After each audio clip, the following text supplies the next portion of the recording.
Whoa, classic save, but not as classic as the $315 you saved by switching to Yui. How's that? Just call them. Classic Matt.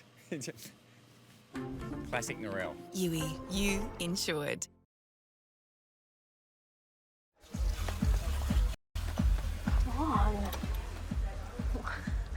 Come on.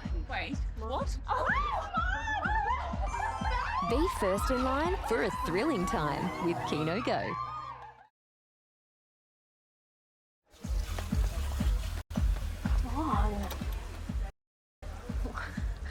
Come on.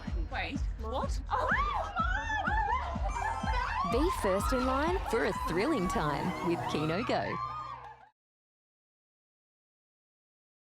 Flipped his life 180, chasing a dream to become a professional darts player in the UK. Adam Leake is now the first South Aussie ever to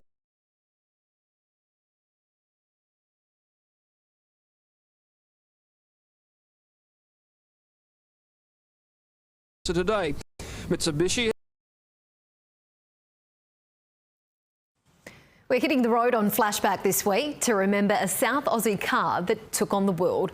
When the Magna first rolled off the line, it not only surprised the competition, but won Car of the Year. Until now, it's been thought that most four-cylinder cars lack the power of a six, and only a six can give you space. It's a new, fresh, different car. The magnificent new Mitsubishi Magna. It was the Tonsley Park-born family car that turned the market on its head. The car got a champagne introduction to more than 600 Australian dealers on the Festival Centre Plaza today. Mitsubishi has invested $85 million in the new Magna, creating an extra 450 jobs in its two production plants. Made here and it's sold all over the world.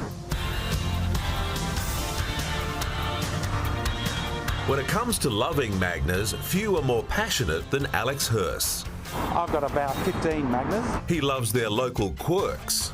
Magnas are the only car with a true South Australian cup holder. Try doing that in your Commodore. The Magna succeeded the Adelaide-made Sigma.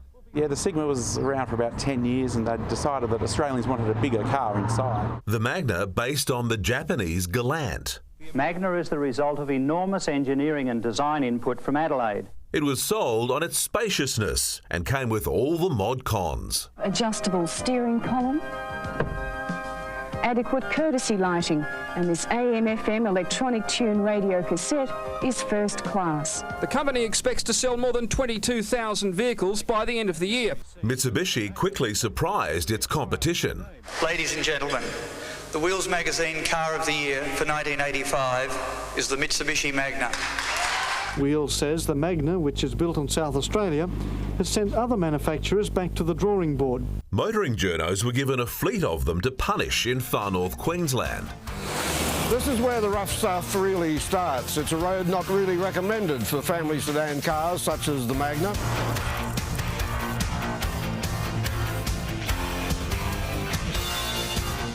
By journey's end, our Magna had covered more than 300 kilometres. As we drove into Cooktown, the only evidence of the hard day's run was a missing hubcap. But they weren't always known for their reliability. It's been reported that some Magnas have had jammed throttles, with the cars apparently accelerating of their own accord. Initially the transmissions were a bit funny in the first models, but once I got them sorted, by the time that first generation was done, they were all pretty good to go. There were 3 generations of Magna. Mitsubishi unveiled its new baby this afternoon. Over 20 years, almost 650,000 were sold, and not just domestically.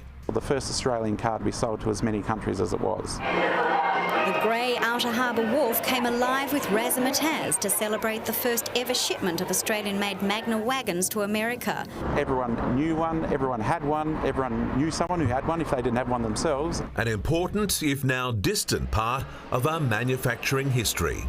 In my opinion, Magna is magnificent.